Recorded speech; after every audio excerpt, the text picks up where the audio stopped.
Hey everyone, in this video, let's talk about how you can get stems in Suno. In order to do so, here we are at suno.com, and what we're looking for can be found in any song that you have created. On the right-hand side, you're going to find these three little dots. If you click on that, then you're going to see this option here that says Create. And if you hover over that with your mouse, then you're going to see the option here to get stems.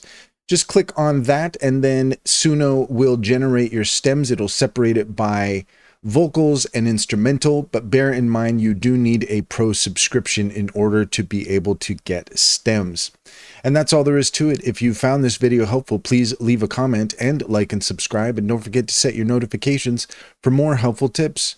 Also, if you take a look at the link in the description, you'll find a link to our link tree.